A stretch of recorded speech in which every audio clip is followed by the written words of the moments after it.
Ladies and gentlemen, welcome back to Ball Watching. Another, part two, Justin, of the off-season edition? And it's not part two even. It feels like part two because now we just got a lot of fun topics to talk about. In time of recording, Justin, we picked this on purpose because right now the U.S. men's national team is playing against Uruguay, number 15 in the FIFA rankings, and just spanking them up and down the pitch right now. Can we get a score check, Justin? It is 5-1, Jake, in the 80th minute. And yeah, Uruguay is down to 10 men as well. We'll kind of touch on some more details about this game and the Paraguay game in a little bit, but Jesus, this is, I wouldn't even call this the B squad for us. No, this is their like top tier guys as well. If you look at this from a market value perspective, they are not leaving all the guys on the bench. There's a couple super subs that you would say from an attacking standpoint that they have on there worth like 15, 20 mil, but otherwise, fair game. Totally. And I don't want to spoil the U.S. topic yet because we're going to get to it, but I think we got some fun jokes we can work. It's been a long time since we'd be able to have some fun as U.S. men's national team fans and just like fans in general. Like, when's the last team, a team that we've supported, has just spanked up another team that they really just don't deserve to? Can't think of one. I seriously can't think of one. Fun stat and then we'll move on from it. But this is the first time ever, and obviously it's a very niche stat, that the U.S. has scored 4 goals and a half against a country that had won the World Cup. There you go. God. Well, more of that to come here as we get into the rest of the show. But we're going to kind of go from super local here to national with the U.S., and then we're going to go into some broad sweeping MLS changes and news that we talked about a little bit last week, but that are now final for the most part. And then we're going to welcome on our friend at Chat City Tactics, Mike Sinnott, onto the show to debrief what hopefully a lot of you all are subscribers already, but he did a full audit of City's roster for 2026. And God, that thing was meaty. So we're going to break it down, ask some questions, kind of pick his brain on some topics. And I think you all really like that a lot. But let's get it started here, Justin. Let's get started off hot because the SLU men are on fire as they enter the NCAA tournament, the big dance, not the A10 dance anymore. We won that dance. We commandeered that dance. We were the best dancer out there as we come from behind to beat Dayton in PKs in front of almost 4,000 fans at Herman Stadium. I couldn't get there, Justin. I know you couldn't get there either, but what a day to be a SLU Billiken as they got over kind of the heebie-jeebies from last year, got over the hump against Dayton, didn't get the respect they deserved in the tournament overall, in my opinion. We'll talk about that, but what a hell of a finish to the regular season and the A10 tournament. It was awesome. I was flying down from Chicago trying to get home by at least halftime to be streaming it. Had it in the car, listening to it through the speakers. But Jesus, Jake, I was a little nervous. So they were hounding us early. They scored their first goal in the 34th minute. And then at halftime, if you look at stats, the stats were 5 shots for Dayton and 0 for us. That was also the same stat line for corners, 5-0. So not a great first half by the Bills, but they turned it back on in the second half. In the 82nd minute, Theo Franca finds the back of the net on somewhat of an odd play. I had to rewatch it a couple times as well. He was originally called offsides. Then they go to VAR, comes back out, goal. I was shocked because we literally had the guy that had the assist was out of bounds behind the goal, essentially. But Dayton had 2 guys on the actual goal line, so he was then held onside. So we were there. We then went to overtime. We held off Dayton, and I will say held off Dayton in those 2 golden goal overtimes as well. They had 6 shots in those 2 golden goals, and I think we only had 2. So another one that was tough. All that to say, Jeremy Abonel was standing on his head. I said it incorrectly on the last show, and I apologize to him. But he was standing on his head throughout the game, and then also took over when it came to the PK. So before the first PK, he gets a yellow for like taunting. I think he was like touching the crossbar and like, when has this ever been? Yeah. Bill McDermott was like, since when? But it didn't matter if he got in the guy's head, made the save on the first PK. And that is all he needed to do because we put away all 5 of our PKs, including him.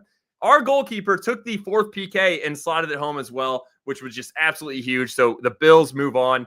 We win the A10 conference tournament, and we are moving on to the big dance. Yeah, and so you'd think, Justin, right, like we won the A10 regular season as well, best team in the league. And then we won the tournament title, and we had a great RPI, as Coach Kalish talked about on the show a couple of episodes ago. And you think that, okay, the combination of all those factors would probably warrant consideration for a bye, right, in the first round. It's not to be. we have drawn host. We are going to host the Kentucky Wildcats on Thursday at home here at Herman Stadium at 7 p.m. Just we'll make the quick plug, Justin.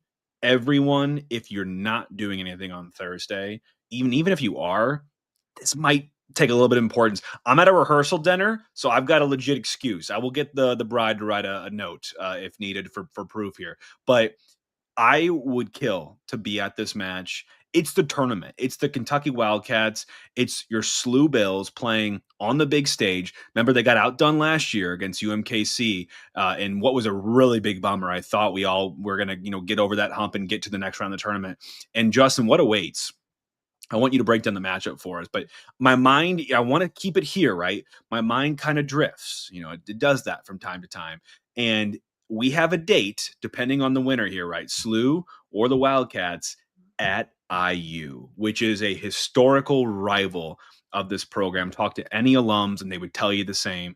They've always been a great opponent of ours, and there's been some bitter matches in the past. And what a cool meeting it would be to have them against us in this next round. We already played them already, right? This year, Justin. So we got a little bit of skin in this as well after that loss. So I'm so excited for the team, right? You can't look past this game. You got to get business done. But we've been so strong, even against some good opponents this season. And you're really hoping that Kentucky, we can get the business done. Yeah, and I think we will, Jake. So we do a whole episode on previewing city games. I'm going to give you a quick 1 minute. Here's what you need to know for the game: SLU versus Kentucky on Thursday night. It's on Thursday night, 7 p.m. at Herman Stadium in St. Louis. Get to the game. On paper, we should handle them. Our RPI for the whole season is 24th versus their 39th. Our strength of schedule is 15th versus their 97th. Our non-con strength of schedule was 7th versus their 96th. Much stronger schedule, much stronger team in us, but somehow it doesn't always feed directly into the rankings. United Soccer Coaches Poll, we're ranked 24th. They're ranked 19th. And something needs to be said about that, because then you go to NCAA.com, we're 24th there as well, but they're 39th. Top Drawer Soccer, we're 23, and they're unranked. So a little bit odd there from a rankings perspective, but what are some common opponents? You know what's ironic and just weird, and it has a little bit to say of how they put this tournament together? We have one common opponent, Jake, in this entire year, and it's IU, who the winner of this game will play on Sunday. We lost at IU 1-0 back on September 3rd. And then also Kentucky hosted IU and lost 2-1 back on October 14th. Like I said, the winner will then go to IU and take them on Sunday at 11 a.m. Players to watch for Kentucky, two main ones. Number 14, Alex Ruiz. He leads the team in goals and assists with 7 goals, 4 assists, starting 13 of his 16 games played. And then number 9, Isaiah Chisholm. He is number 2 in goals with 6 goals and 1 assist, starting 15 of 16 games played. Another ironic part of this, Jake, this is pretty cool, actually. Both coaches won the Coach of the Year in their respective conference. So Coach Kalish in the A10, their coach in the Sun Belt. They're not in the SEC because the SEC doesn't have a conference.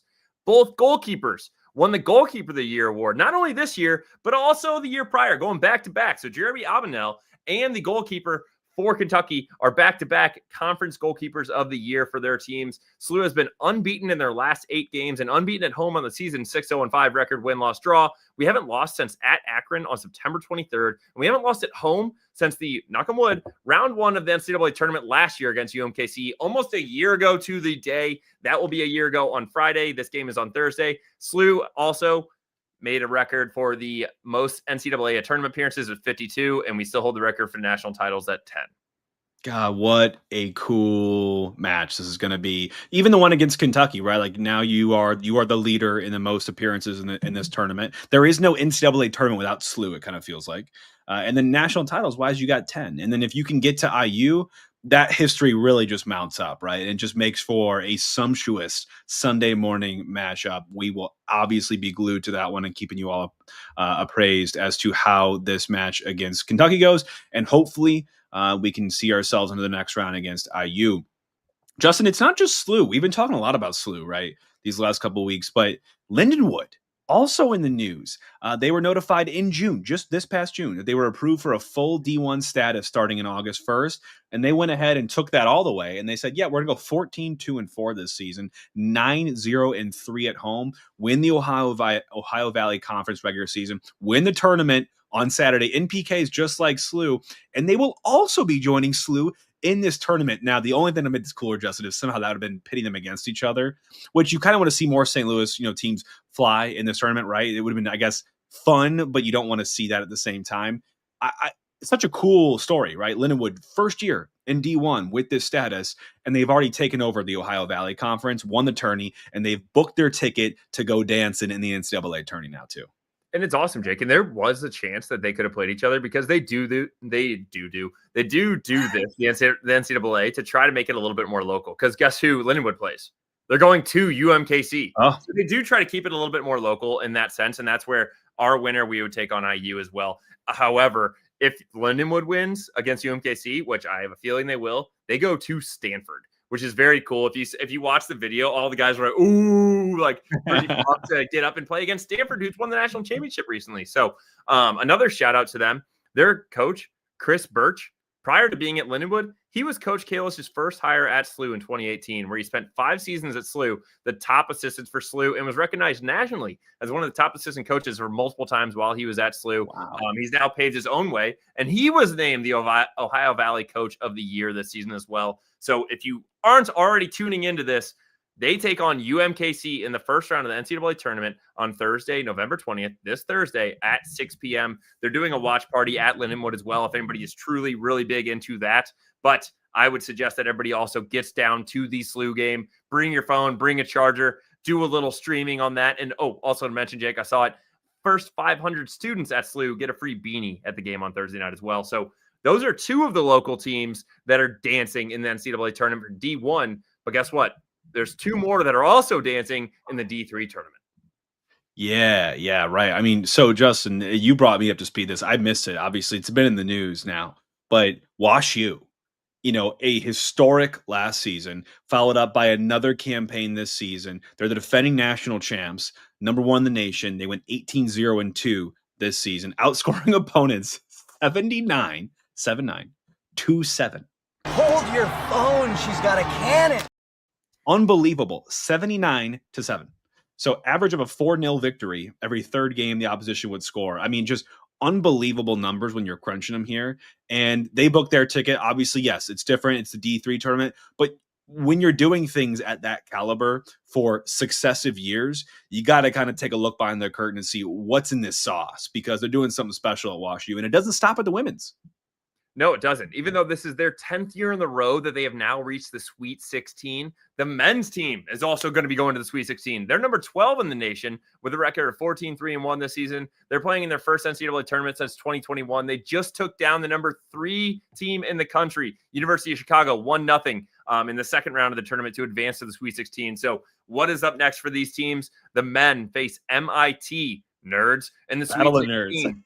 And on the Sweet 16 on Saturday, November 22nd at 1:30 p.m. at Wash U. The women face Trinity University out of Texas in the Sweet 16 on this Friday, November 21st at 12:30 p.m. The location is TBD. I was trying to track that down for a while today, and multiple articles said TBD still. So holding out on that, but everybody needs to stay attuned because this is awesome. We have playoff soccer in St. Louis. Yes, we went from not having playoffs in City First team. We did have it in the second team. Now we have it at 4 colleges playing in their respective NCAA tournaments, 2 of them in Sweet 16, 2 of them in the first round of the D1 tournament.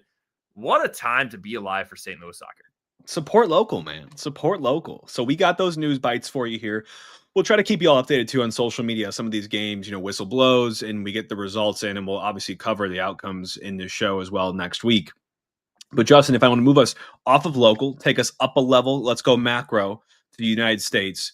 So the U.S. men's national team is playing right now. I'm looking at FOTMOB. It is full-time. They did win 5-1 against Uruguay. Again, the U.S. is coming into this match ranked 16th against Uruguay's 15th. Remember, Uruguay is the team that knocked us out of Copa America in July of last year and pretty much spun the wheels off of Greg Berhalter's tenure. Justin, you made a camp I thought was pretty neat, because what we thought this camp would be was, remember, this is the second last camp. There is no January camp this year for U.S. men's national team. Sorry, that'd be technically next year. There's no Camp Cupcake. There is this camp, and there is the camp in March. And then there's like your pre-World Cup tune-ups that you wouldn't really call a camp. That is World Cup camp. So this is it. This is your second to last camp before the big show.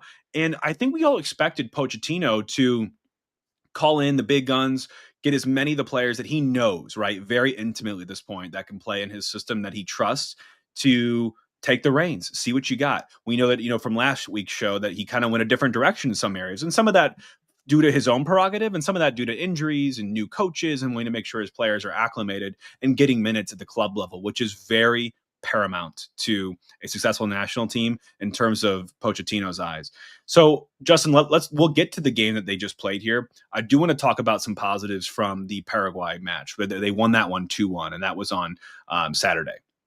So the 2-11s, by the way, only had 2 repeats. It was Freeze and Dest got to start in both games. So, all signs point to Matt Freeze from New York City FC, who's still in the playoffs, making, or taking the mantle as the U.S.'s number 1. I don't see anyone unseating him at this point. Matt Turner, by the way, not even in the camp. So that says a lot. Matt Turner apparently staying and training at Crystal Palace right now to just stay fit in the meantime, given that he's out of the playoffs right now with the Revs. So what's going well for this team, Justin? I think we're seeing this kind of coming together. If you watch either of these games as fans, we obviously did, Justin. I hope you all have tuned in as well. This feels like one of those sort of turning moments for a program, for a national team. You ever like be on a team, Justin, and whether it's at work or in sports, and you kind of just feel things coming together. Like, it's hard to put your finger on, but you feel a good vibe in and around the camp. Obviously, we're not there, but from what I'm seeing, things are gelling. Take Gio Reyna, for example, Justin. I want to get some of your thoughts and some larger themes that we've seen. Gio Reyna, out of the cold, into the fire, gets to start against Paraguay, comes in, scores a goal in the 4th minute, assists on the other in the 71st minute. I don't know if he got the assist, but he set that one up for Balogun. This guy is barely getting minutes at Mönchengladbach. Pochettino takes a flyer on him, brings him into the camp. You might see some players be like, does he deserve that? Like, why is he here, right? And remember all the drama that he put us through in 2022? He was almost sent home. And there was a vote that was very close to send him home. Then all the Berhalter drama and all that stuff, transpired. This guy was out there playing for his life. And his teammates, when he scored that goal, stood up for him, patted him on the back, and said, let's go. Like, welcome back. You're with us now. We're so happy to have you. Apparently, Tim Ream took him after the game and gave him a nice hearty talking to, and positively, and said, we're so glad that you're here with us and that you're turning this page in this next chapter, and you could be here with us in the future. So you feel a lot of good vibes, a lot of good energy. Gio Reyna is kind of like a lightning rod of that, Justin. But what else stuck out to you so far in camp? I would say, if we don't want to get directly into it, but I would say that just the starting 11s, again, as something that you kind of touched on here to start with, but I do want to mention, so this is one where I do think that everybody, and I'll put my hand up, was a little bit worried when Poach took over, not because of his stature, but what we were doing this summer. We were losing games left and right. We saw a lot of turmoil when you were talking about current guys kind of getting upset and taking to social media to kind of also defend themselves against some former players. And it seems like that has all settled down now a little bit. And I would say, yeah, those were about some results. But ultimately, when you look at this with Poach and what he said at halftime, even at this game, he doesn't give a damn about what the actual end result is in these games. He is playing chess, not checkers. He is masterminding this, and he is looking for the team that he wants, not only on the World Cup squad, but who's going to be playing there. And that shows in these 2 starting 11s. Look at these. For anybody that can't see it visually, the only returning starters on both games were Freeze and Dest. So otherwise, we brought in 9 new starters tonight that did not start on Saturday night. And the only player in the entire camp that is not a goalkeeper that did not start in either game was Pepe. And he still got minutes. And so this is one that really shows that he is going out there to see who can play, who do I want to play, where do I want to play them. We went from a 5-3-2 on Saturday to a 3-4-2-1 here. We're doing different formations. We're bringing in different guys at different times. He does not care what the scoreline says. He is truly focused on the World Cup and the major task at hand. And I think that's extremely important to remember.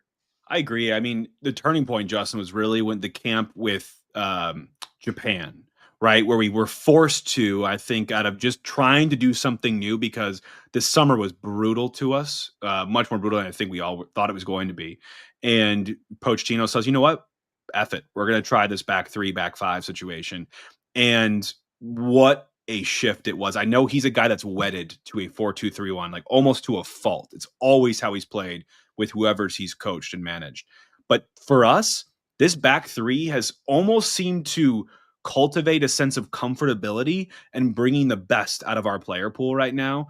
for a guy like Tim Ream to surround yourself with athletes where you can be the ball playing center back that you can, and you step up and you try to counter press and you try to win balls. But, God forbid someone's got some speed that you're not able to keep up with. You've got a Chris Richards, you got a Miles Robinson, you got a Joe Scally, you got an Alex Freeman who can cover you in behind with those two center backs versus just one partner. Huge for Tim Ream. Things that I think that brings him back to a lock starter status in the World Cup.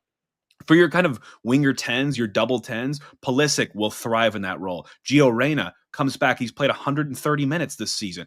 Absolutely thrived in that role. And by the way, these are against World Cup competition. Every single team we've played in the last 6 matches is booked to the World Cup. Paraguay, Uruguay in this camp, Australia, New Zealand, Japan, and I'm thinking Korea. the last one. What was it? South Korea. Yeah, South Korea. All these teams have booked their tickets. We're unbeaten. And yes, these are friendlies, but there is nothing friendly about how we're treating them. And if you looked at these last 2 games, Justin, the physicality, there's nothing friendly about how our opposition is treating them either. Like, again, you said we rolled out I would call it like a B-, C+ team in this roster, and we just handedly defeated Uruguay, both on the scoreline and in the books when you look at all the other stats as well. I'm loving what I'm seeing, Justin. I think the where I want to leave, and I want to take your opinion here on this, is there was a little bit of a mix up in the Paraguay game. There was that Alex Freeman, we had won a throw in the Paraguayan and was not giving the ball to Freeman. Freeman stood his ground, grabbed the ball, and this guy was grabbing back. The whole Paraguayan bench clears. So does ours. Guys are throwing. It's crazy in a little jungle of a mess. And I feel like the U.S. of old would have maybe kind of shuddered a little bit in these moments, or said, you know what, that guy, let him get mixed up. I don't want to get in there. There was not any hesitation with this team. You can tell culturally what's been built has fortified how each of these players views their role in this team, and this overall U.S. men's national team mentality feels like we're kind of hitting peak at the right time, where every guy is willing to go out and fight for what's theirs and for their teammates.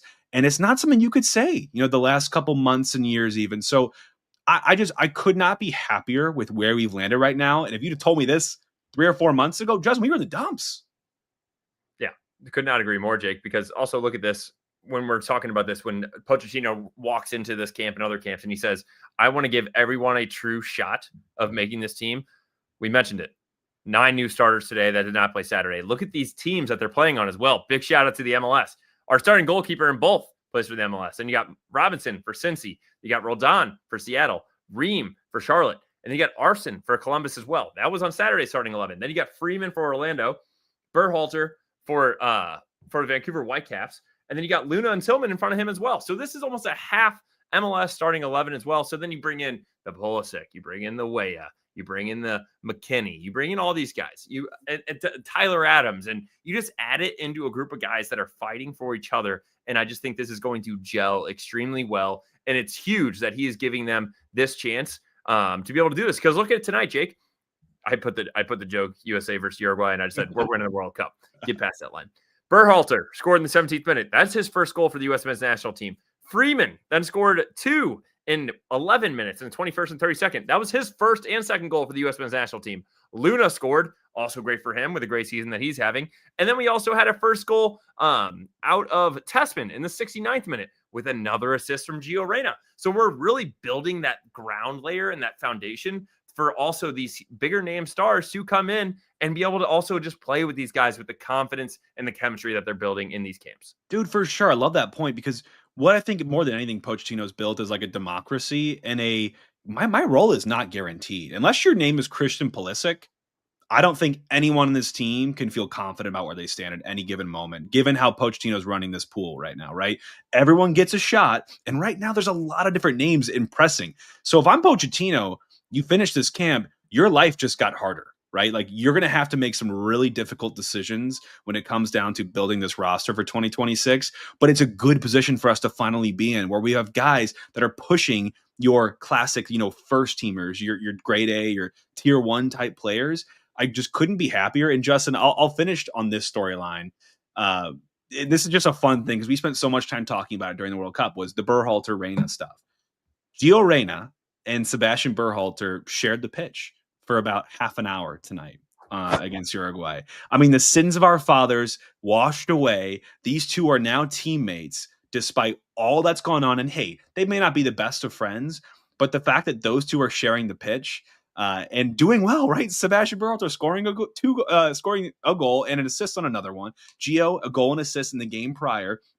I mean, you have to just look at it and look back and say, my, how far we have come as a program in the last 4 or so years. And it is not done, by the way. It is not done whatsoever. I'm not resting on these laurels. These are friendlies. I know they're not being treated as such, but all you can do is play the team that's in front of you and continue to make gradual progress. And since, I guess, 2 camps ago now, that is what this team is doing. Every camp is better than the last. You hope to be peaking, right, in the March and early, latter spring and into summer of next year, and to keep that going, because there's going to be a big lull now. We're not going to see them until March, when we're going to play Portugal. Ronaldo's back in the United States. It'll be crazy.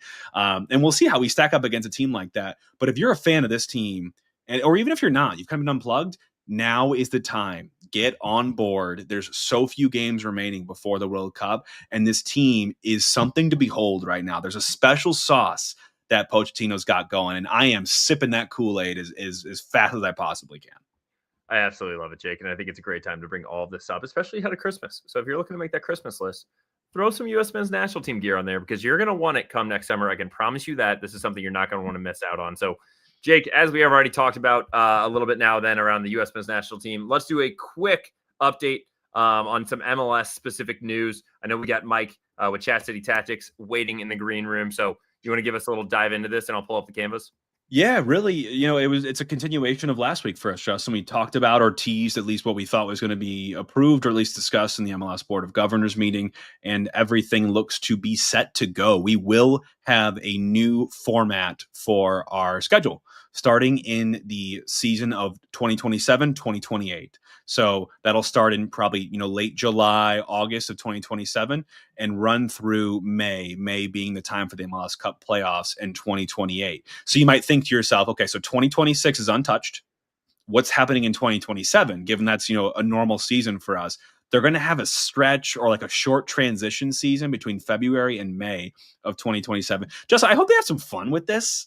It would suck to just do like a 14-game season just like we always do. It'd be fun to do like an MLS's back type style tournament like they did during COVID. I hope they do take some liberties, because you wish it was actually starting right after the World Cup, this new season format. Kind of a missed opportunity there given the time of the vote, unfortunately. But I think from a fan perspective, this is good. And everyone was banging the table about the winter and summer. And like, I get it. Those markets, it's unfortunate to a certain extent, but everything that I've seen about MLS is they're willing to work with these markets on scheduling to avoid as much as possible putting them in the extremes of that time of year in their respective climates, right? So think about your northeastern teams, your northwestern teams in the Pacific, working with those clubs to maybe play more away games that time of the year and really dynamically almost schedule. And I believe the stat was in the schedule that 91% of the matches under the new schedule will fall within the same general season that we have today in the current setup. So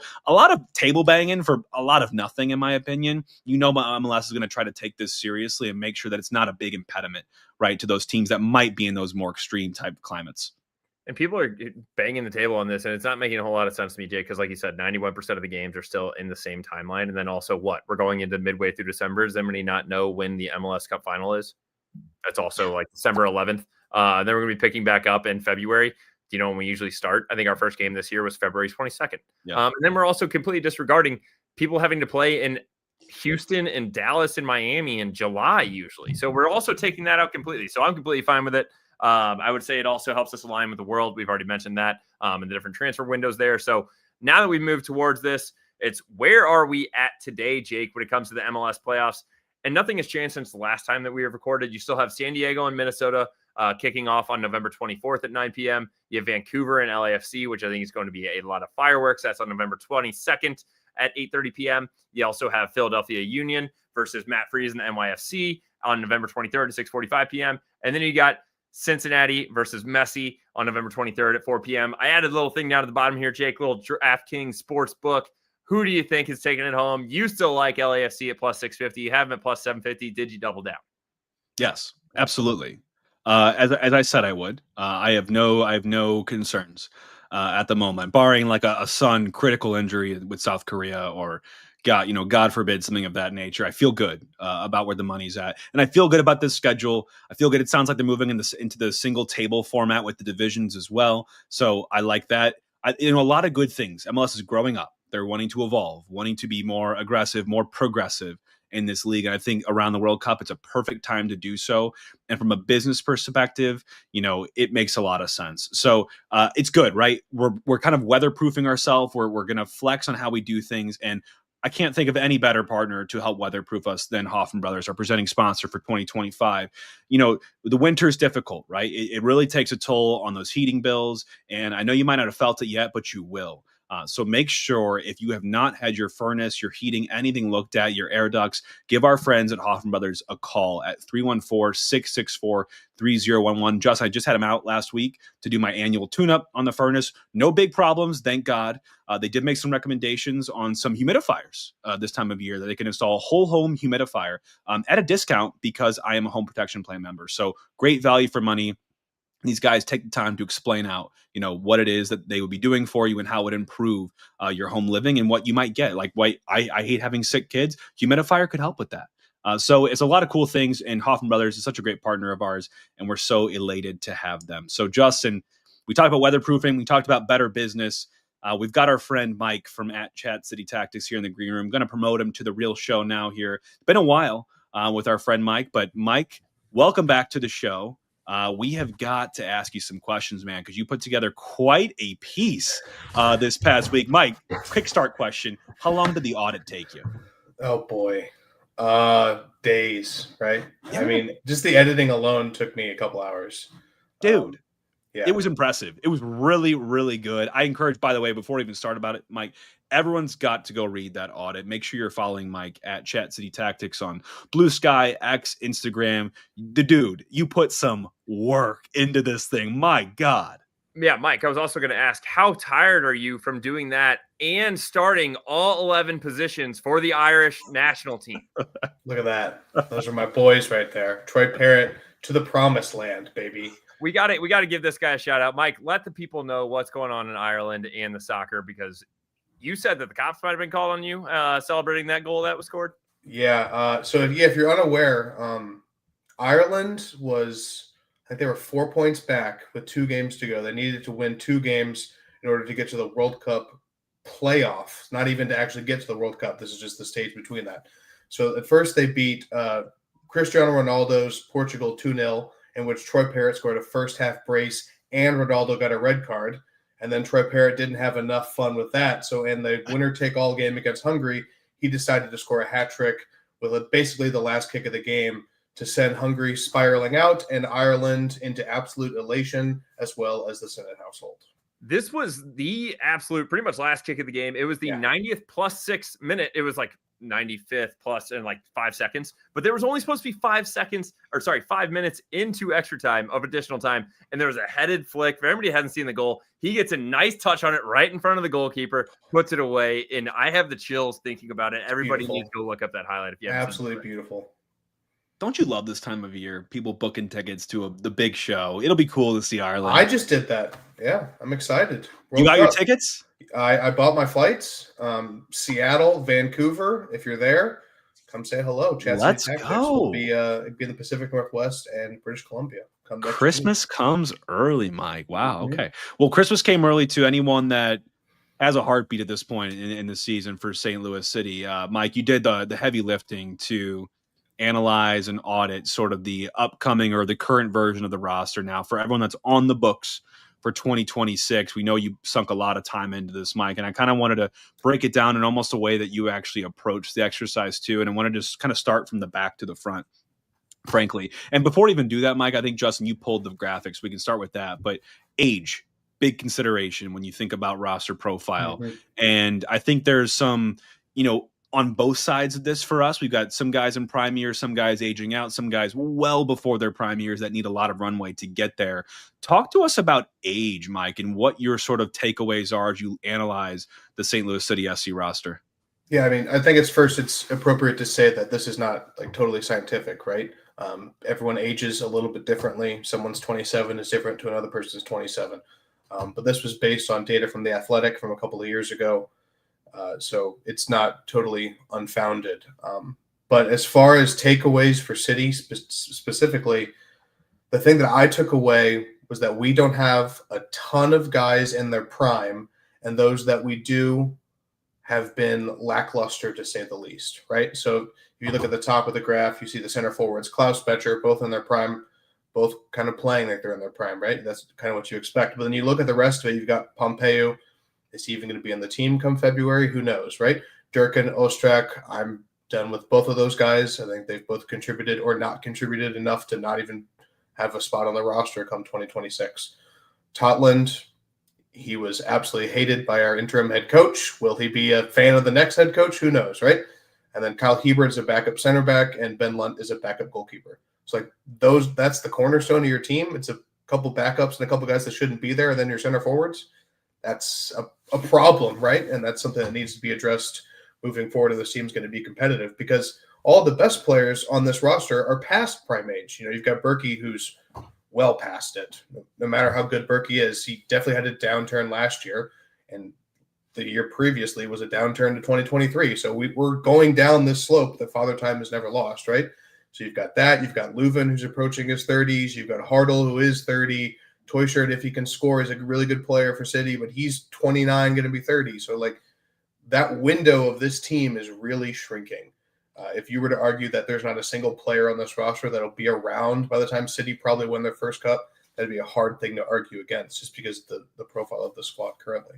And for anybody that can't see this visually, I want to give them a quick background on this. So this is a prime age, and Mike, correct me if I'm wrong, but this data for where you got prime age is basically for minutes that were played in the EPL over a certain number of years. I think that's what The Athletic did. They had a certain number of years, and whatever the most amount of minutes were, like, okay, those are the guys that are the cream of the crop, I believe. Exactly. And so, the highest age on this is 31, 30, just over 30 as a goalkeeper. And then as you move forward, you get a little bit younger as you move into the center backs, with the highest being 29. And then you move into the midfield. The highest for a prime age is around 27. And then it ramps back up a little bit, right? Then you move into the attacking mids and the forwards, but then gets the highest prime age of about 28 up to 29 or 30 again there. But as you mentioned, for anybody that can't see this visually, the only people that fall in those dots, the only ones that truly matter and that are playing for us is pretty much Joao Klauss. A lot of these other guys were fringe guys, as you mentioned. If it's a Becher, a Celio, a Durkin and Ostrak, a Totland, a Hebert, and a Ben Lunt. So a lot of guys, if you look at all of that, you may say, yeah, you might start. Becher probably gives a good amount of starts there. Durkin and Ostrak probably did. Unsure where they're going in the future. Lunt is truly a backup. So we have a lot of guys that are on the younger half of this. It's more of a positive, which we can get into by different positions. But then also with Berkey being 35, well out of that prime range.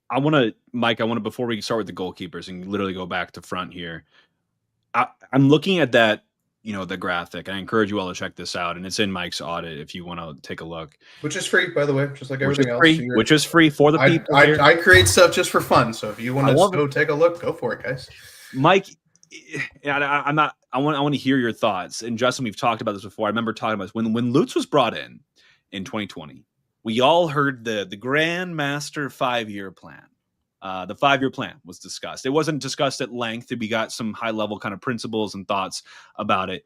Is where we're at in our squad build maybe a product of what he thought would get us to being the most competitive and kind of peaking at a certain part of the 5-year cycle? Is that what we're kind of left with right now? Is kind of holding the bag because now he's gone. These guys are on contract longer than the 5 years, but this was supposed to be when you were going to be the most competitive. Is that what I can maybe try to glean from some of this? Absolutely. Yeah. I'm on record last year saying, and even before that, it was like our competitive window was 2025, 2026, just looking at the age of these guys. Right. And that's why you can see that now we're getting the falls and we're trying to get a little bit younger because we have all of our core age guys are right around the same age, which is when you're supposed to be at your peak, and we've been at our trough. So that is not ideal, right, for squad purposes. Okay. That makes sense. Yeah, I just thought that I was looking at it. I know we haven't talked about it in a while, but let's talk about goalkeepers team here, because goalkeepers are pretty set, right? There's not much wiggle room at this point. We've got 3 of 3. Mike, give me your top 1, 2, maybe 3 bullets on your thoughts on where we're at in the goalkeeping position, because we're pretty locked in at this point. Yeah, I mean, I don't think it's any secret we're spending too much money to have Roman Berkey, in my opinion. I think a 35-year-old DP goalkeeper is kind of nuts, especially for like multiple years. Ben Lunt, no issues with that whatsoever. Personally, I would have let him go, and I would have just gone with Olivares. But I know that's really risky for front offices to only roster 2 goalkeepers, because if you have a Berkey who misses 5-6 games, then you're having to call up City 2 guys. That's what I would personally do, especially when you're roster constricted like we're doing. But I understand that that's a little too risky probably for people whose jobs are actually on the line. Yeah, and I want to ask you then, Mike. So obviously, Father Time has never lost anything. What are your thoughts on Gigi Buffon? He was a I'm I mean, he's a great player, right? One of the greatest of all time, but also a different style of goalkeeping. Right? Yes, I know. I'm kidding. And the only other thought I wanted to ask, because this is a true question, is there so with Berkey signing his DP, it seems like that is in it. I know we don't have all the details, but is it true that it might just be a 2026 and then in 2027 can be brought back down to TAM? Or is that truly that he is a DP for that extension? I think we don't know the specifics of that exactly, but I think regardless, right, he's getting paid Agreed. multiple percentages higher than the second best guy, whereas he was just above league average this year, which is paying way above what – I mean, if you had paid him this amount of money 4 years ago, that would make sense, but paying it now is kind of sketchy. Yeah, and I think moving forward then into the center backs, it kind of speaks for itself, right? When you look at Yaro, we don't even need to go there, Nope. Even from an age perspective. Baumgartel just outside of what you would call prime age. You have Hebert almost right in the heat of it, but it's not going to be consistent hard for this team. And then you look at Orozco, Gerwin Reich, and Fall, all obviously being 23 years old and well 21. below their prime age of about 26. Yeah. We want Fall to be the future, but it doesn't. It's not fair to say that he is the future right now or he's the guy right now. So we're missing that big piece in King Kess, correct? Yeah, I mean, I think Kessler's 28, 29 years old right now, which would be right smack dab in the middle of that pink. That would be pretty ideal. I think Fall being 21, he showed that he was 21, right? Last year, there was a lot of growing pains, and that's something that's going to continue to happen as he develops. But I mean, everyone you talk to is very high on Falou Fall. Yeah. And if you're not, I would hop on that bandwagon before you hop off the bandwagon, because he showed a lot of things for a young kid. I mean, imagine moving half across the world at 21 years old. It's crazy. No, unbelievable. And I agree. Hop on the bandwagon. And also when you hop on board, read the sign. And the sign says there's going to be mistakes. Oh, and there's yeah. still be mistakes next year. You're eating those mistakes, because there's also some things that I've never seen a center back do, at least in the league, or definitely with City, just with the amount of confidence he plays with and some of the line splitting passes, the balls that he has on some of the passes that he makes.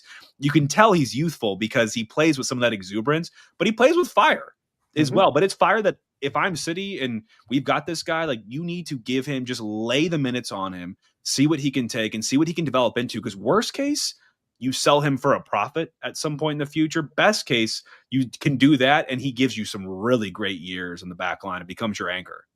Absolutely. Right? Absolutely. So what do you do here, Mike? Is it as easily? I know you're going to come out next week with some of your recommendations on like the back line and who we could look at and whatnot. So I don't want to spoil any of that. But in the center back position, we really hamstrung ourselves, right, with who we have on the roster already this year. Is it really basically filling it for now and bringing back, a more of a veteran, high caliber center back like a Henry Kessler, and just trying your best to keep a guy like that fit through the season? Yeah, I think so, because we don't have a lot of flexibility, right? We don't have a DP slot, most likely. We have basically no center back slots apart from the one that would be Henry Kessler, and he's at least familiar with the system, familiar with playing with the guys. So, I mean, like, theoretically, you could go get a Walker Zimmerman, right? Yeah. But, like, is that the profile for a team that's not competing for a cup? Not in my opinion. Right. You need to be making squad decisions that aren't like, oh, we need to be winning now because we're not winning now. This is about winning in 2027, 2028, whatever that may be, in a different iteration of the squad. So, I mean, Henry Kessler, I mean, maybe you tie him to a similar deal like Berkey. We have a lot of those people that are phasing out of those contracts in 2027, 2028, and Kessler will be 31, I think, when that happens. And then he'll be looking for one more big contract, kind of like Tim Parker was when we traded him for Kessler. Right. So maybe that's the way to do it, kind of bridge the gap and see if Henry Kessler can be healthy. Because if he's healthy, genuinely, I think he is in a U.S. men's national team conversation when he's healthy. Yeah. Like watching like a Mark McKenzie play for the U.S. men's national team, I do not think that guy's better than Henry Kessler. But Henry Kessler's never on the pitch. Yeah. So it's hard to make that argument. For sure. Sometimes the best ability is availability. And unfortunately, he is not known for that. Correct. And that's not just a city thing for people that have some sort of, believe that we're bewitched or whatever. He was injury prone prior to us as well. So. And this next one's a little bit of a tough one to swallow as well. You already mentioned it with Thomas Totland. He is currently in that prime age. Unfortunately, he did not see a lot of minutes with interim coach, and we'll see how that goes into 2026. But it seems like he has to, right? I mean, if you look at this, we currently have one rostered fullback at this position. So if you look at him, you have it mentioned in your Discord that assume he sticks with City. We still need at a minimum a starting left back, a backup left back, and then a backup right back behind him as well. Your thought here was Padelford and Zielinski. I completely agree. I feel like those are guys that Padelford, I got way more than what we assumed, or at least I assumed when that man came to St. Louis. And Zielinski, I think, was, I'm not going to say similar to Fall, but a young guy that showed a lot of flashes. But could also make some pretty bad mistakes on some of the passing and some of the decisions he made. But ultimately, we're going to have to sign guys as well. So just generally, Mike, I know you have a little teaser in there of who you're thinking about. Some names come to mind, but what type of style of a left back and right back are we looking for? Yeah, I think that's the big question. It kind of depends on what the manager wants, right? Clearly, Critchley wanted a very specific right back, which was, I think he thought he was coaching Liverpool from 2 years ago, and he really wanted Trent Alexander-Arnold, and that's why Valum was whipping in 50 crosses a game, right? And that's not Totland's game. So you need to find and figure out what the manager wants from a left back, whether that be someone a little bit more defensive, kind of like Giannis Horn was, and allows you to kind of shift into that back three and let Totland really stretch the field vertically, or maybe you want a little bit more balance and have someone who can whip in crosses from the left. It just really depends on what the manager wants, and we don't know that. I don't know if Corey Ray knows that or whomever. So that's a big question mark that's really hard to answer. I would love some balance personally, but that balance can only happen if we then sign a number 6, which I know we're going to talk about after that. So. Yeah, the fullbacks might be one of those areas, Mike. I when I was reading your audit, I was, I was aware of the situation, but not to the extent by which you laid it out until I got done reading it. And if I'm looking at the audit, this is probably the biggest red dot for me. Yeah. Maybe outside of the 6 conversation, which we're going to have in a second, but to have one rostered true fullback ahead of a full season. I feel like we're always shopping for fullbacks. Like every single season, we need a new one, especially the left side. And we grossly mismanaged Totland, in my opinion, this year. I know we've already talked about that ad nauseum, but this is an area that we have to see movement on. Like, it's not like we literally have to see movement on. And a lot of it, you're right. You're missing a starter and you're missing cover for both sides. So this is going to be one of those positions I think we need to keep a keen eye on. Going into 2026. You listed Orozco here, Mike, as utility. Give us some of the thought behind, the famous utility player, right? The guy that can just plug and play sort of anywhere. Not great at anything, but good at some things. Yeah, I think that's just a mechanism of the 20 senior slots and the 30 slots total, right? You just don't have, just mathematically, you can't even have a starter and a backup in every position with 20 slots.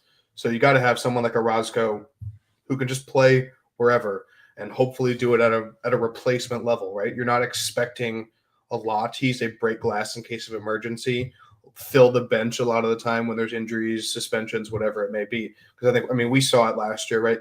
Defensively, he can be solid at times, but he did also concede 2 penalties, which is the second most in City history in 3 seasons. Like, that's kind of crazy when you think about that. He only did it in like 6 games. And then you couple that with the fact that he literally just never did anything moving the ball forward whatsoever.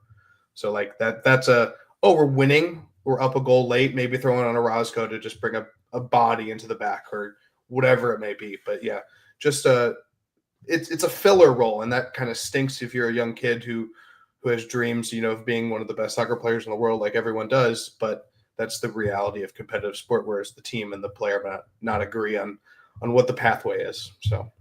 And it's speaking of filler, so as we kind of look at the math from that aspect, right, of goalkeepers, center backs, fullbacks, and utility players, you have mentioned in here that's 9 players filled out of a possible 13 across the back line in utility roles, leaving 4 clear holes and using a U22 spot on a loaned player. So as we then move forward, we obviously know the holes that we then need to fill there. Let's move a little bit further up to the field into the central midfield. When you look at that, we have Leuven, who is just above his prime age. You have Dirk and Ostrak, who are almost smack dab in the middle of their prime age, but obviously not guys that we have been relying upon or should be relying upon, in our opinion, on this podcast moving forward. And then you have Miggy Perez, who's only at the age of 20, which is absolutely absurd. But that guy has been a roller coaster in itself, from scoring his first goal for City to being loaned out and not getting minutes to coming back and now pretty much killing it for City too. What's going on in this midfield? We've been asking the same question with left back. I think, what is going on with the midfield and what is going on with left back? Like, what are we going to do? We let Alfredo Morales go, which in my opinion was a little foolish, but I also understand it because you could sign him back in February if you still have a roster spot available, right? It's not there's a huge line for a 36-year-old 6, right? It's just not. Durkin and Ostrak, I think, looking at that, you're expecting this to be as good as these guys are going to be, right? That's kind of the general gist of prime age, and they're smack dead in the middle of it. And we've watched Ostrak for 4 years get paid a not insignificant amount of money, be one of the highest earners on the team, and really never start ever. Like he's played wide a little bit, wasn't very good. Played 10 a little bit, wasn't very good. Back up at the 8 was fine. Like that's not where you can spend your resources and your TAM money like we've been doing on a guy who's just not really anything. He's a body and he can do things, but he just doesn't do it well enough. That guy needs to be starting. He needs to be playing 2,000 minutes. And if you're not getting that, you need to get better value for your money. And then I think our opinions on Durkin are wildly clear at this point, and I think I made so in my Substack that he just doesn't have a place in modern soccer as a midfielder. You cannot be allergic to the ball as a midfielder in modern soccer. You have to be able to receive the ball, pass the ball, do something with it. And if you can't do anything, go find Bradley Cardinal in Philadelphia where they don't want the ball, because it's not working out here, guys. This one really worries me too, Mike, because it's not like we don't have bodies here. We just don't have the right bodies. And for the right bodies that we do, Leuven being the one, you can't count on him because he's aging out, and just with what's going on with his family, which he's treated correct way, right? In prioritization. You don't know where that's going to be at next season, God forbid. So you can't count on him. You literally do not count on Durkin and Ostrak. We haven't seen them counted on really at all this past season. And Miggy Perez, obviously a little bit of an enigma at this point. So it's like your recommendation, like I saw here, was to sell Ostrak, sell Durkin. I think you can get decent money on both those players. Maybe not great, and definitely not what you paid for them. And they were making a lot. Like Ostrak might have to take a pay cut to move on. And but the situation here is like you have bodies, but you need to make transactions. Like this was one you kind of got to recycle and see if we can get some new faces in here, because nothing is really fit for purpose exactly how we need it. And it's not always perfect, but we need better pieces in play here too. And it sucks because I love Leuven. And you mentioned it here. I totally agree. One of the best deep line playmakers in the league. And when Leuven is available and in form and playing consistently, I'd put him on a lot of good teams and he could really excel. It's just a bummer that I feel like it's just so stop-start with him with his family situation. Some injuries mixed in there as well. But you can't count on him, which just really sucks, because you look at that, again, the 4 guys there, and you're just like, we need a really big overhaul here. It's not like the fullback situation where we need bodies and an overhaul. This one, we just need turnover, and we need good, positive turnover. Yeah, we basically need 1.5 starters, right? Because you need someone to play alongside Leuven, but then you also need someone who's going to play instead of Leuven. Yeah. And the gulf between what we have currently and Leuven is just, it's not acceptable, and it's not a way that you can have a successful team. We have to fix it. And I do want to give a quick reference for everybody. So if you're wondering how much is Mr. Ostrak making, he was making $800,000 last year as well. So the only people that are making more than that, you probably could have guessed it, is your Roman Berkey, your Hartel, your Kessler, your Klauss, your Leuven. Those are the guys that are above him, but he is not getting the same output and or minutes as those guys. So as we move a little bit further up the field, we get into a little bit more of the exciting nature, in my opinion, of this, because there's a lot of moving parts and a lot of possibility You've obviously seen it with the front three and then the attackers as well. So let's start with the wingers first as we look at Celio, who's in the prime age, Sangbin, who is actually just under the prime age. So he is 23, and the prime age typically for those wingers is what, a little bit over 25. 25 to 28-ish or so. So yeah. He's up and coming into that. And then you have Makai Joyner, obviously, who's still only 19 years old. So a younger group here. This is the only group that we do not have somebody on the high end or outside of the prime age. So we do have some youth here, but it doesn't seem like any of these guys are willing to be that lock starter for this team at this point. Yeah, we just need a body here. We need a good body here, someone that's scoring goals. And I don't know if we talked about this, Jake, on the pod when Justin was celebrating Oktoberfest in Germany. We were talking about the profiles of attackers. Yeah, you need a primary goal scorer, secondary goal scorer, playmaker, dribbler, physical threat, yada yada, right? And we have a couple secondary goal scorers. We don't have a primary goal scorer. And is this that area where you can find that primary goal scorer? Right? Is this where you on either side, you have a left-footed guy on the right, you have a right-footed guy on the left, and that's how you get the additional goals that we need in order to win more soccer games. Because I think either one of the starters here, whether it be Pompeu or it be Sangbin, even though I think I would start Joyner over Pompeu on the left, they can realistically have a reduction in minutes for whomever you bring in. But that's another conversation that's hogtied a little bit by Roman Berkey taking up that DP spot because now you don't have the flexibility to bring in a game changer like we think, like at least I think we need. Yeah, I think about goals from the wing this year, right? Like there weren't that many. If I think about our team from wide areas, I mean, Celio had 2 goals. Yeah, bangers. Sangbin had 1. Yep. So I mean, that you can just stop it there, right? I mean, you think about goals from wide areas, think about other teams. I think a lot of other teams carry wingers that carry much more of a goal threat from wide areas than we do. Who'd you pick to win the cup? Right, exactly. Right? I mean, think about it. Yeah, exactly. And they could play one of those guys on either wing too, and they could just have me up there, and those guys would score 20 goals on either wing because they're just different. Pump the brakes, Ireland. They don't need to pass the ball to me. I'll just stand there. They'll just whip it in. Bouanga and Son, goodness I also gracious. think the way that Klauss operates in that 9 role is so complementary to a goal-scoring winger as well, because Klauss doesn't need, the flowers. He doesn't need the goals. He wants the goals for sure, and we want him to score goals. But him complementing it as a piece with a guy, a winger that is a guy that carries weight, that kind of throws that around, that would be instrumental in terms of adding to our attack. Now, will they go there in terms of priority? Who knows? I don't think personally that's where they would go. I think maybe hopefully more into like the 6th position. Personally, I think that's where I would go. But if everyone wants a winger, right, a really fun goal-scoring winger, it'd be really cool to have. And that we have that need. But here, when you look at it, I agree with your take. It's not so much a bodies problem, or that's not so much a problem of wrong age, wrong profile. It's that we need maybe something else in addition to what we currently have to kind of bring us up a level. So I think I agree with the takeaways on this one. That's probably, looking at it, besides striker, and we'll get to that, I feel like the most comfortable I was when reading through this, Mike. Then we get to our attacking 10s, right? We get to your Hartels, your Toy Shirt. I'm curious to hear your take on Toy Shirt, right? I mean, because what an up and down end of 24, all of 25 campaign for this guy. I feel like we've barely even seen him at this point, given some of his injury as well. Like, can you really bank on a Cedric Toy Shirt, 29-year-old, going into 2026? Hartel's already 30 as well, but far outperforming, that age profile, carried us this season, frankly. What do you think about the attacking 10 from a high level? I mean, Marcel Hartel is one of the best 10s in Major League Soccer, right? And I think you can see that he's kind of peaking a little bit later.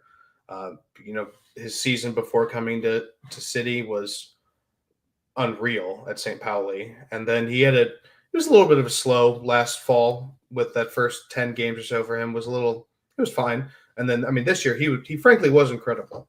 Whether the results realize that or not, he was incredible this year for a really bad soccer team. So, he is the linchpin of this entire team. He's the best player in the squad, one of the best players in the league. So you do whatever you can to build around that, right?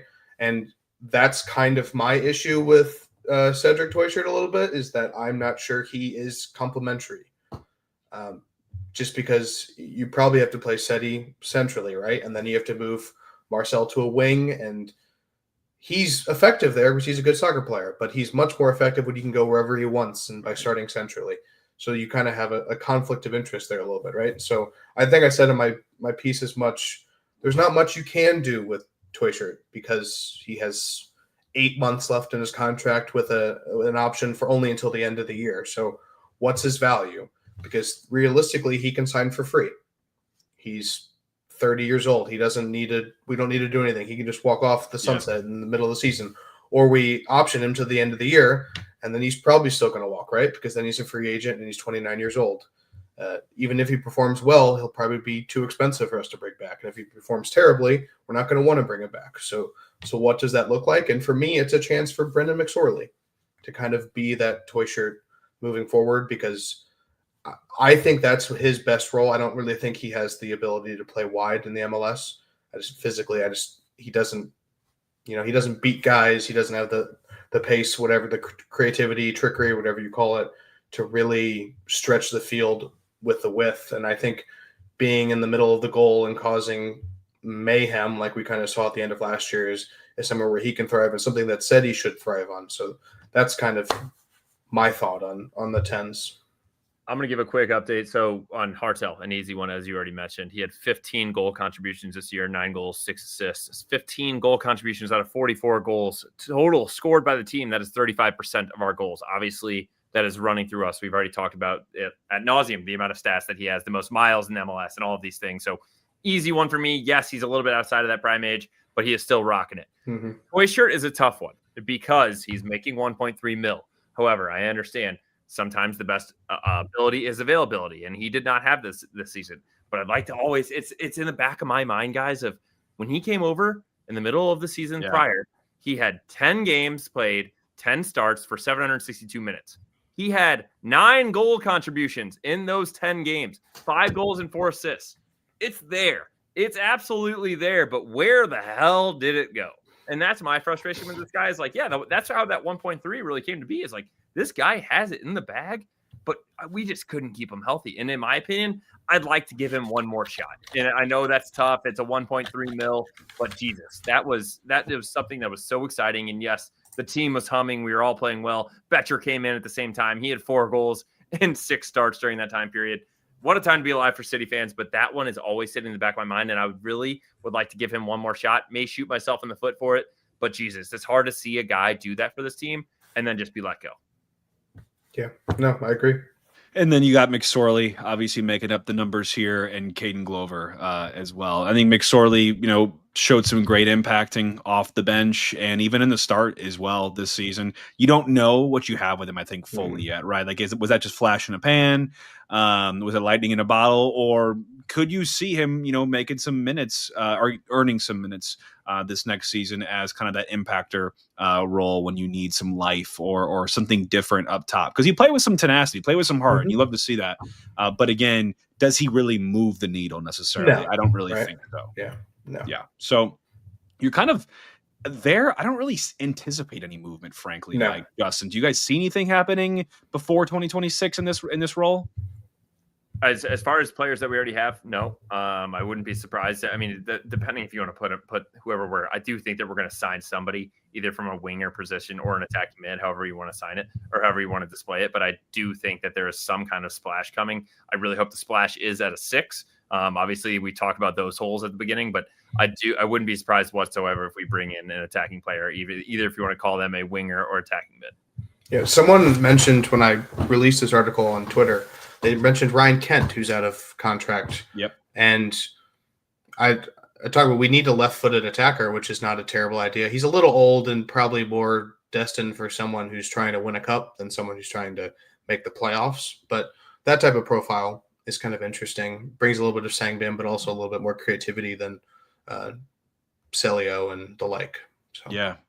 I agree. And I think the last, bit of your analysis, Mike, in the audit was talking about center forwards. And I think it's funny because I think the fan base, like at large, would be like, you're comfortable here? Like this is clarity. We're set and we're competent. You have those 2 words in bold, Mike. Mm-hmm. And I think you have to have an understanding of the overall roster and where things are probably just we need more in other areas than we do here. I think when you look at Betcher and Klauss, first of all, they're boys.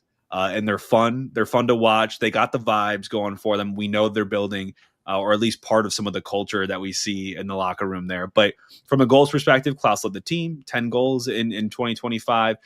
Betcher had a really, down season, I think, by his own standards, right? Like found the right positions, which he always does a good job of doing, but failed to hit the back of the net. And you know that he'd be the first person to tell you that. And you hope that you see a 2026 where you regress, hopefully a little more back to the mean, start to perform against your expected goals a little more in parity when you think about Simon Betcher. But both these guys in their respective primes of the position, you feel and you look at this like you're pretty good from a locked up center forwards spot, right? Like you're going to count on Klauss to maintain his current role. Betcher off the bench or in rotation in some games or whatnot provides, definitely something different than Klauss does. But how do you look at this, Mike? Because again, what would be your case if someone, you looked at social media as like, how are you comfortable with the Klauss and Betcher leading the line for you in 2026? Like, what is your evidence? What do you point to say that, actually, I feel pretty decent here. I look at this whole roster. This is probably the area I'm least concerned about.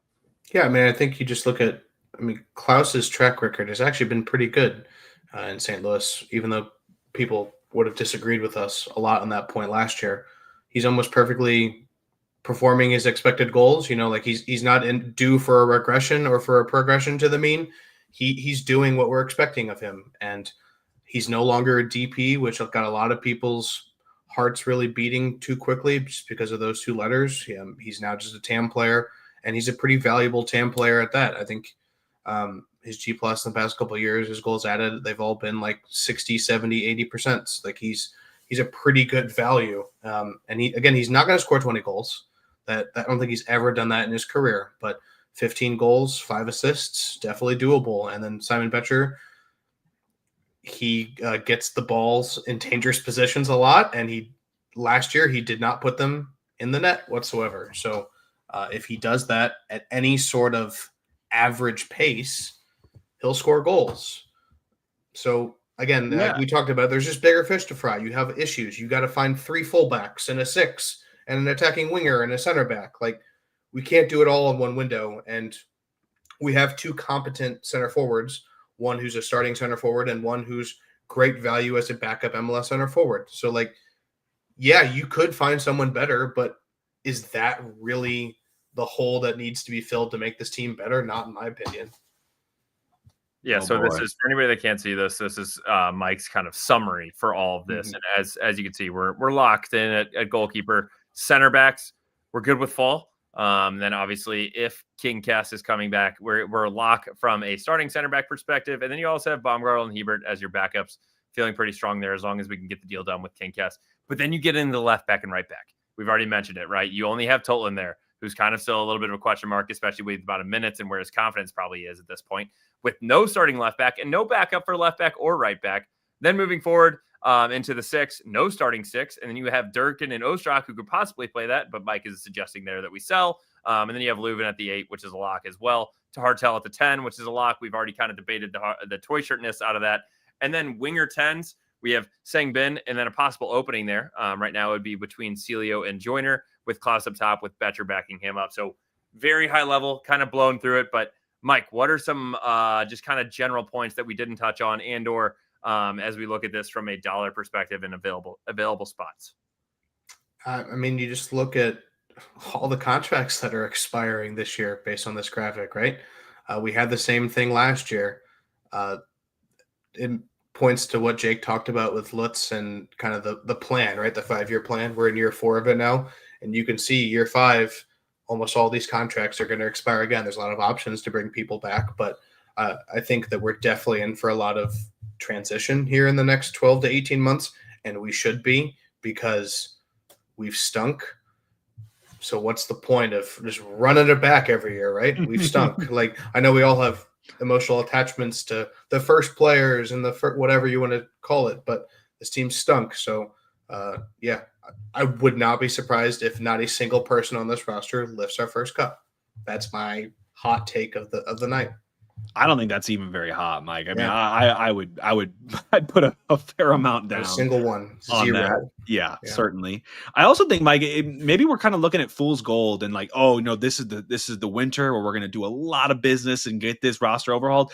I don't think that's the case. I think you're probably looking more at 2027. And I also want to consider too, what Justin and I were talking about right before you came in here, Mike.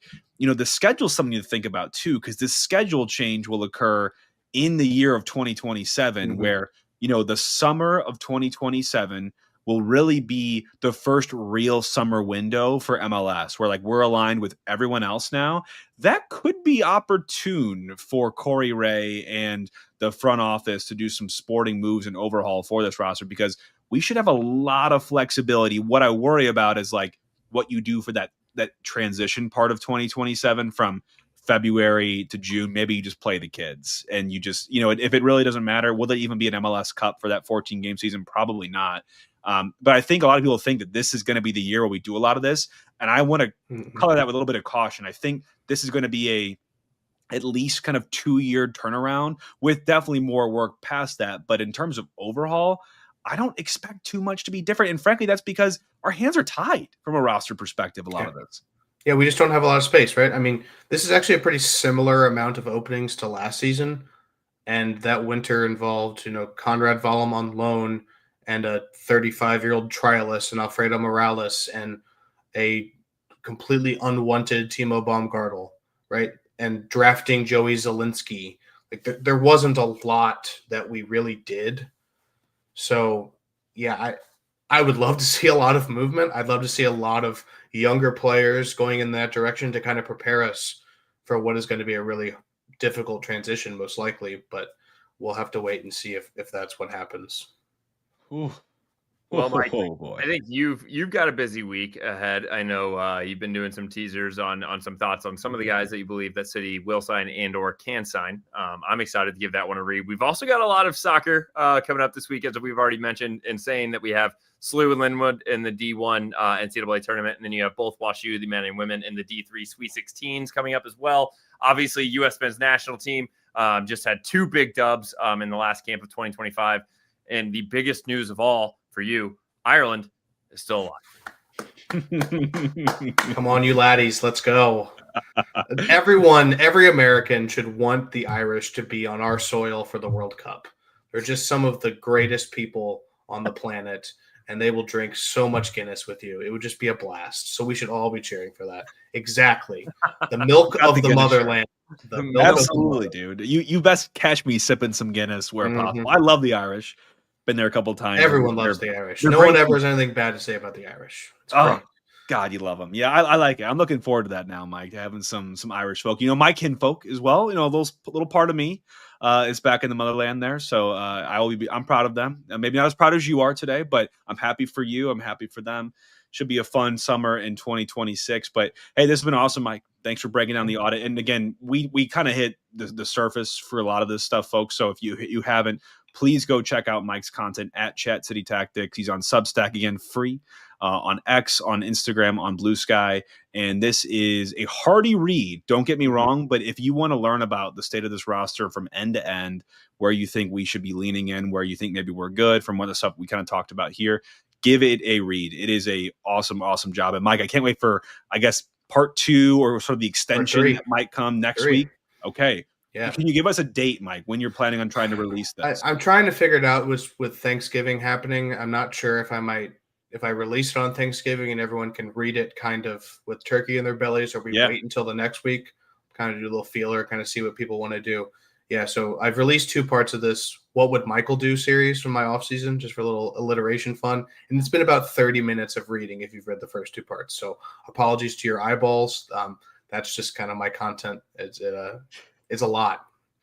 Mike, I appreciate that you think I can read that in 30 minutes. Yeah, I know. True. Yeah, I honestly, Justin, I'm kind of shocked you can read it all.